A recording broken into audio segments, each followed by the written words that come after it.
দেখাচ্ছে।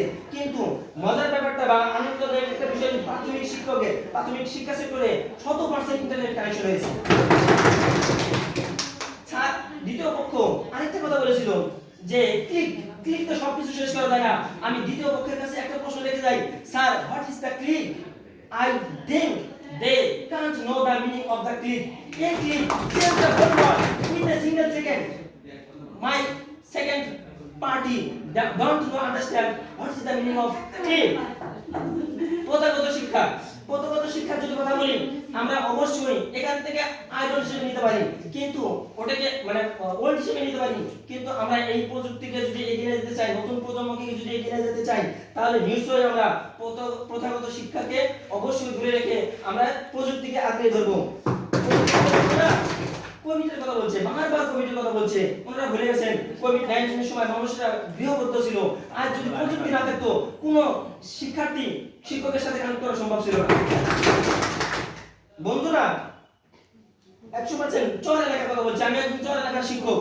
বন্ধুরা ভুলেই গেছে সরকার থেকে প্রত্যেকটা স্কুলে একটা করে বিনামূল্যে একটা রাউটার দিয়েছে, এবং কি প্রতি মাসে 35 জিবি করে দেখা যাচ্ছে যে নেট কানেকশন দেওয়া হয়, যা কি বলা হয় প্রযুক্তিমূলক শিক্ষার জন্য দ্যাটস এনাফ।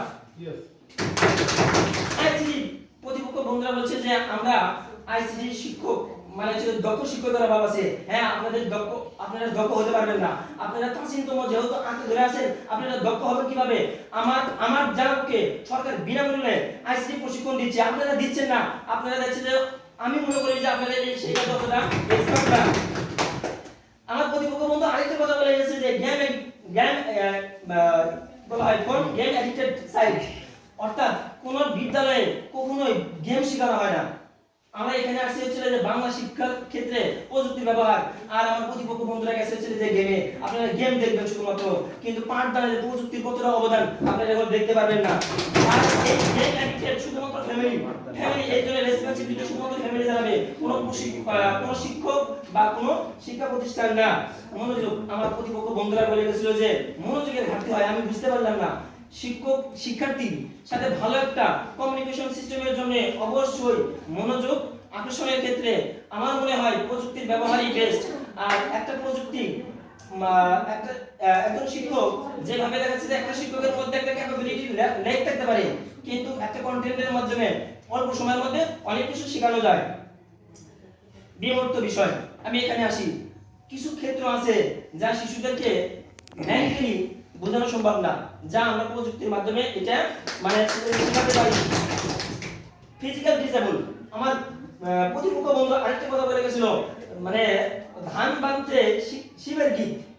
অর্থাৎ আমার প্রতিপক্ষ বন্ধু বলছিল প্রযুক্তির মানে মানুষের শরীরে হাত ব্যথা, পা ব্যথা, মাথা ব্যথা, চোখ ব্যথা ইত্যাদি হয়। ডাক্তার সাহেব আমার এখানেই আছে, প্রযুক্তির জন্য চোখ ব্যথা হয় কিনা বা মানে ছিল যে সামান্য কন্টেন্ট তৈরির ক্ষেত্রে ক্লাসের ক্ষেত্রে হয় কিনা প্রশ্ন দাঁড়িয়ে গেলাম। তো এই ছিল হলে বিষয়। তো আমি এখন বর্তমানে আমার প্রতিপক্ষ বন্ধুদের কাছে শুধুমাত্র আধুনিক বিশ্বের কিছু সামাজিক তুলে ধরতে চাই। তা আসেন, আমাদের বাংলাদেশ তৃতীয় বিশ্বের উন্নয়নশীল দেশ। এই দেশকে আমাকে এগিয়ে নিয়ে যেতে হবে, আমাদের নতুন প্রজন্মকে এগিয়ে নিয়ে যেতে হবে, নতুন বিশ্ব গড়তে হবে, নতুন জাতি গড়তে হবে।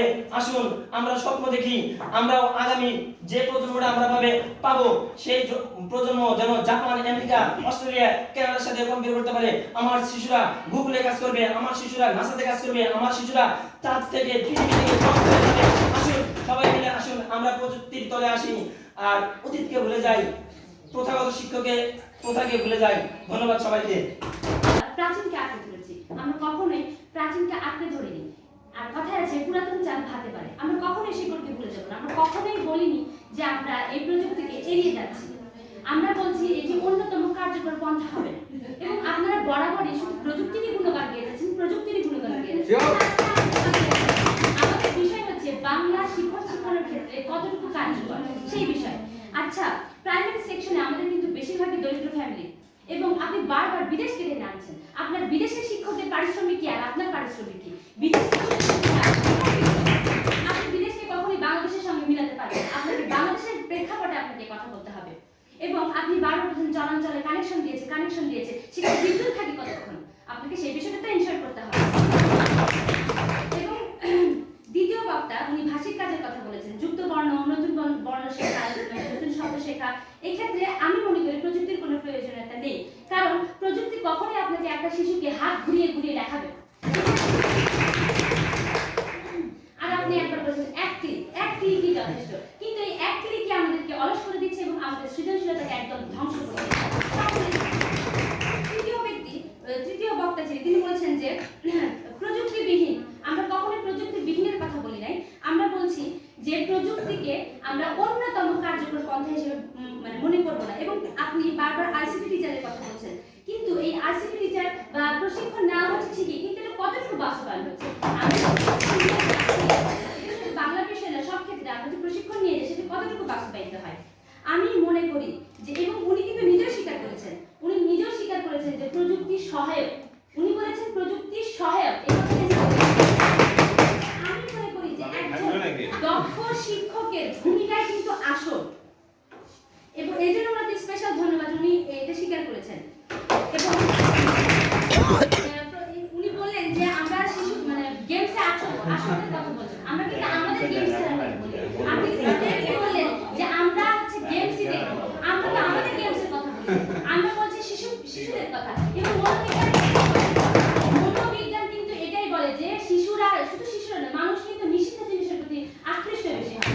ওদেরকে আমরা প্রযুক্তির মাধ্যমে পড়াশোনা শেখাতে যাই, ওরা কিন্তু ডাইভার্ট হয়ে সেই নিষিদ্ধ জিনিসের প্রতি বেশি আকৃষ্ট হবে।